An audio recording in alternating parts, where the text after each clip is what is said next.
Okay, so hello everybody. Turn my phone, please. Hello everybody. What is going on? It is Kibushamaki here, and welcome back to some more Fire Emblem: The Sacred Stones. My God, it has been hell to get back to recording this. Please pass it to me. Now, I will let you guys know and inform you now. My levels are different, quite different, and I mean even my upgrades, as well as my playtime. That is because I have been kind of through hell with the unfortunate thing of my game crashing and for some reason resetting.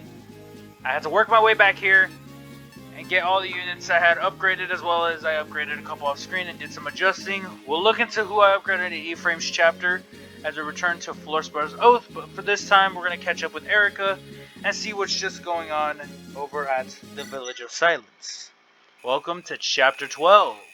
As of this recording, it is literally the day before my birthday. As of this being uploaded, it is the day of my birthday. So, thank you for the wishes in advance, I guess. But anywho, let's jump right into it and let's see what's going on. Be quiet, I heard you too. Alright, be quiet as well. Perhaps we should rest, my lady. Master Sally isn't much farther. We're close. It's only a half a day ahead. I would ask for a moment's rest before continuing. We're all exhausted. We can go no farther today. No, Seth. I'll be fine. We must not be delayed by my weakness. I didn't realize we'd be climbing so high. Whoops.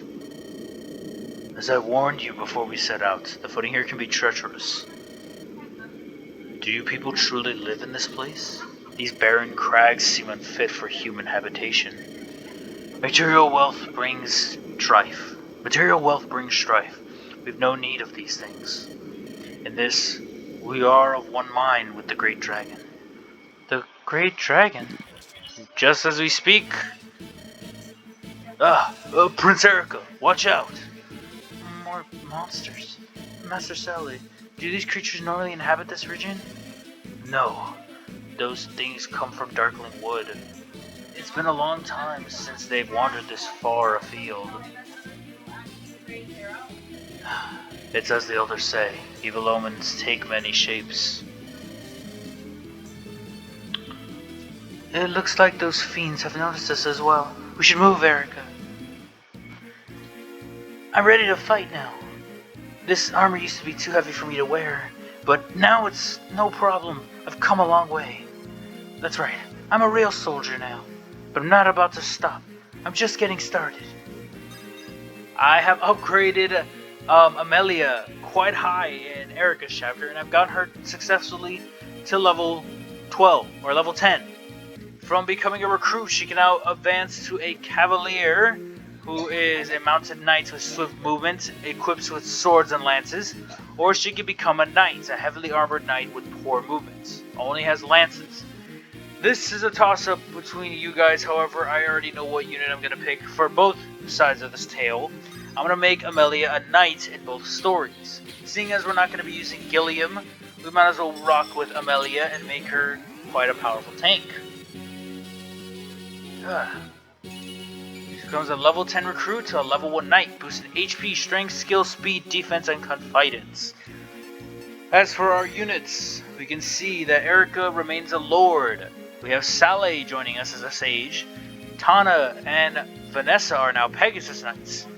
Kyle is a cavalier, so is Ford. Joshua is an assassin. Colm is a rogue. Lily is, of course, our knight in shining armor. Namie's a sniper. Arthur is now a bishop, not a sage, whereas Lute is the sage and not the mage knight. In Ephraim's chapter, it's the other way around, where Archer is a sage and Lute is a sage knight. Mulder remains to be a priest. Marisa is a myrmidon, of course. Vanessa is a falco knight. Ross remains a fighter, quite a hefty one at that. Franz is now a paladin within Eirika's chapter.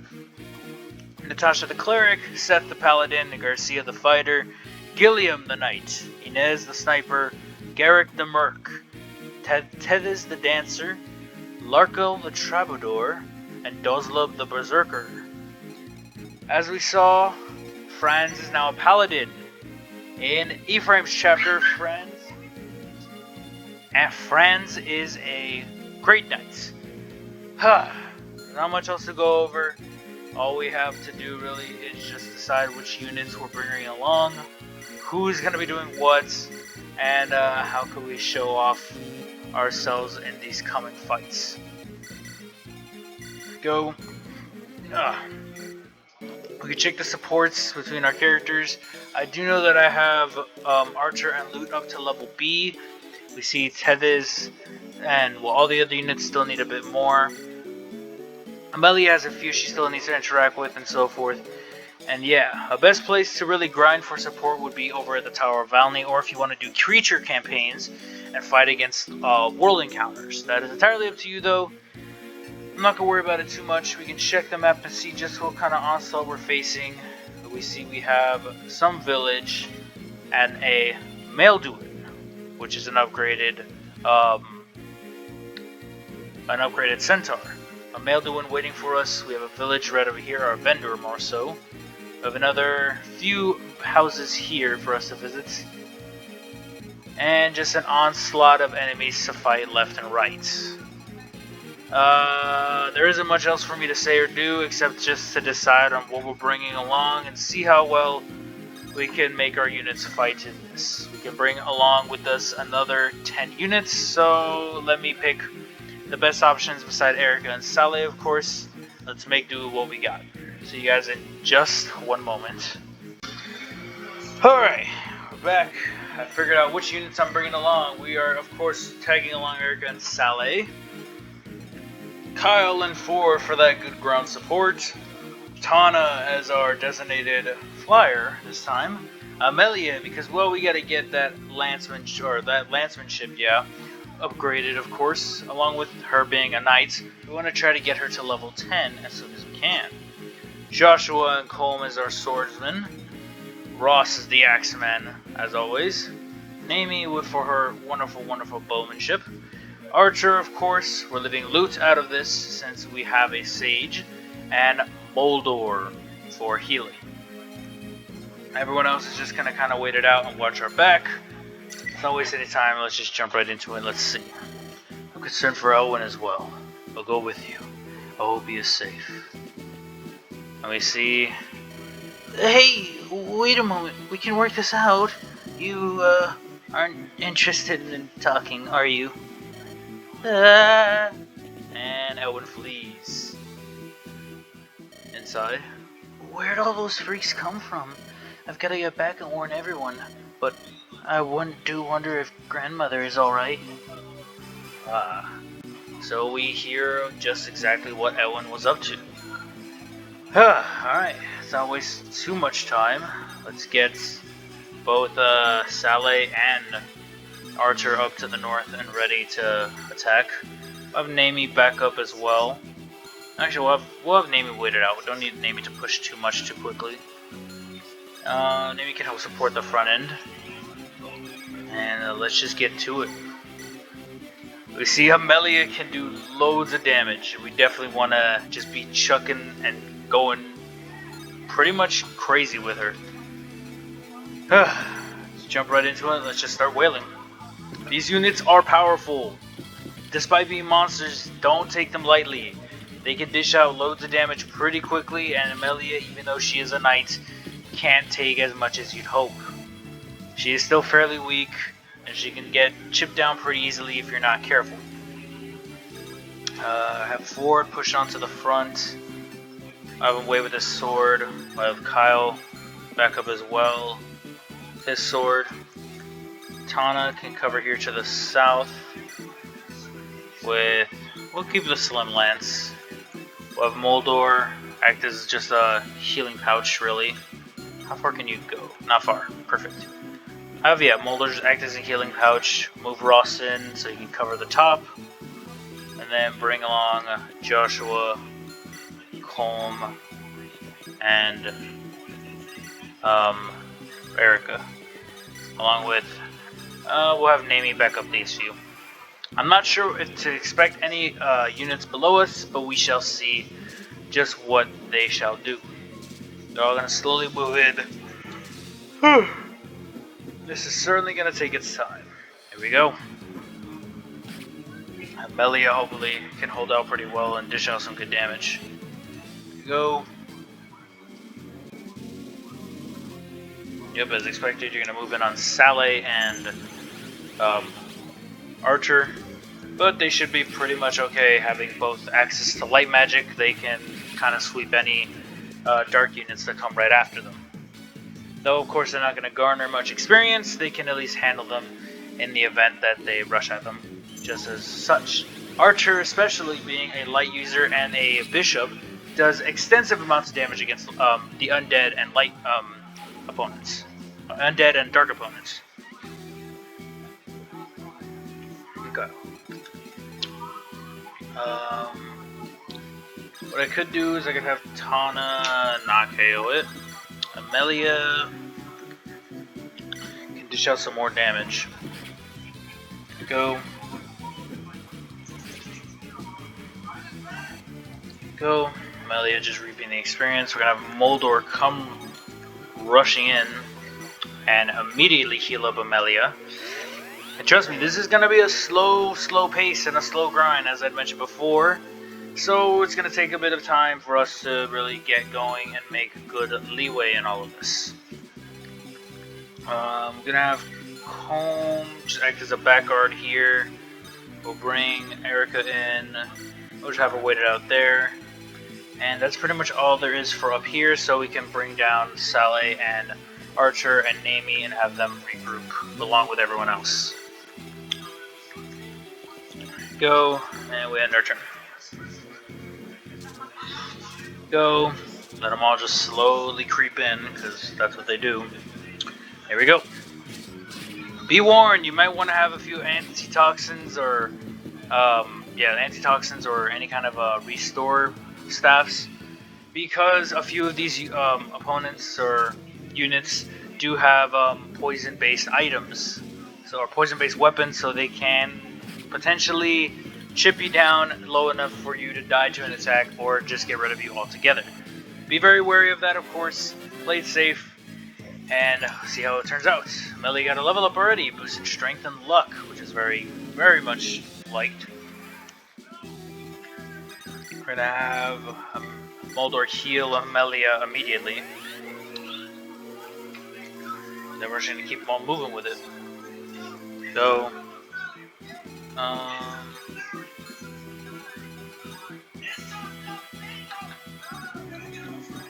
go ahead, let's get the Iron Lance. I'd have Archer heal Ross, because Ross needs the health. Though he doesn't need to attack.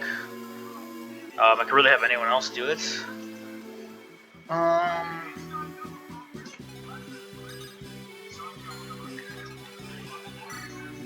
Pegasus Knight.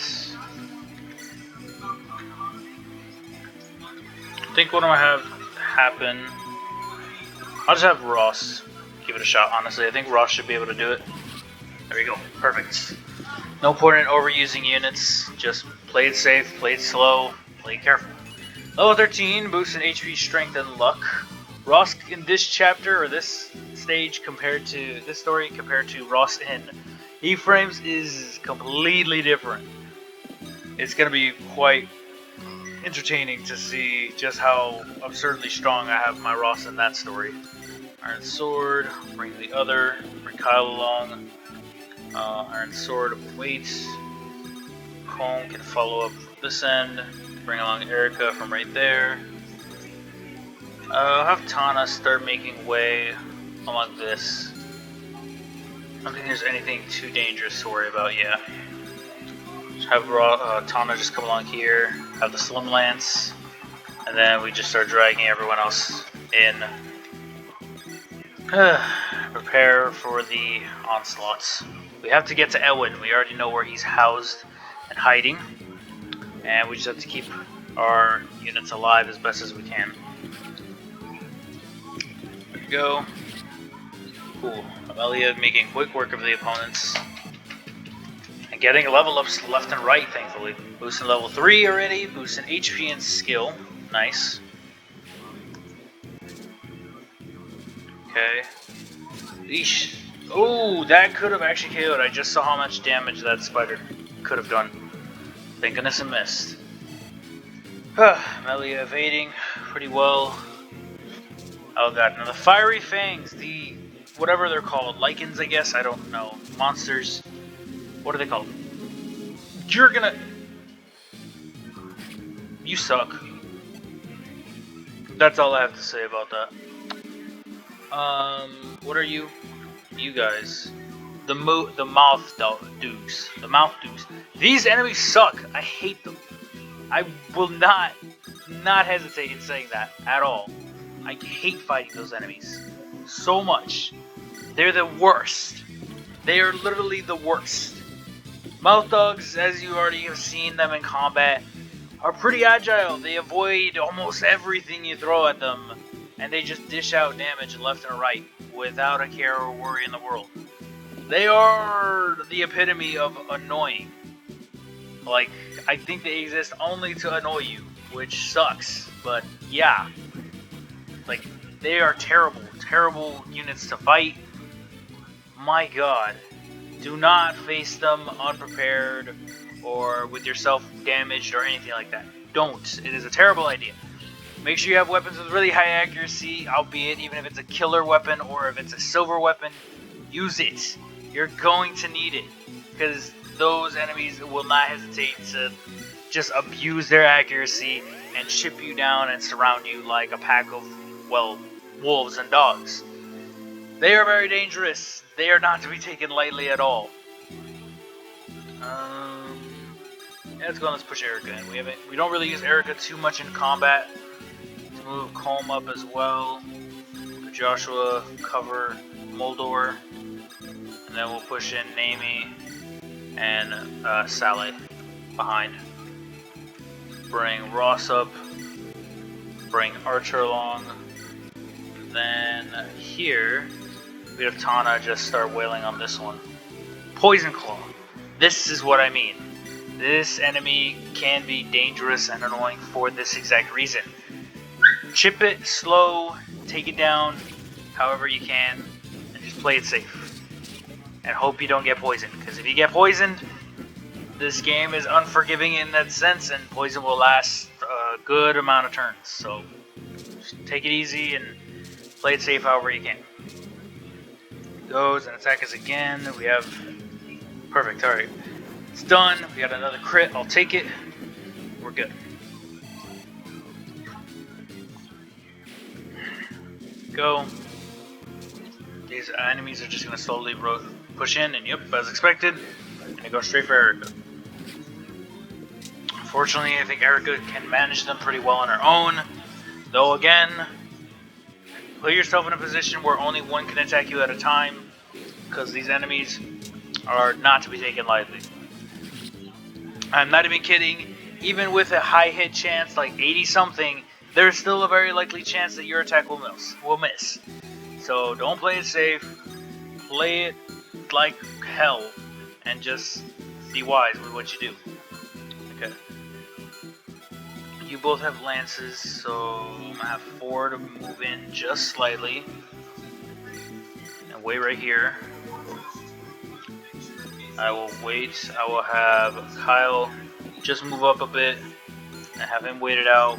Eirika will follow up behind. Colm will be right here. You can't move very far, so I don't have to worry about you too much. Naomi, you will not talk, that's fine. I'll move Amelia up just slightly. Yeah. We'll have her wait. We'll push in with Joshua. Then Ross.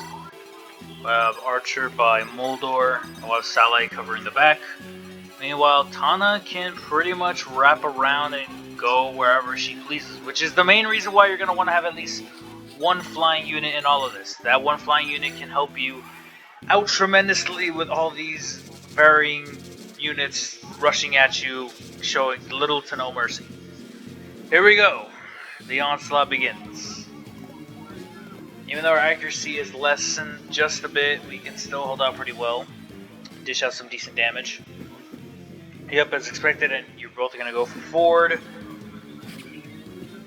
Fortunately, he doesn't take too much damage, and he holds up pretty well. And he gets a level up.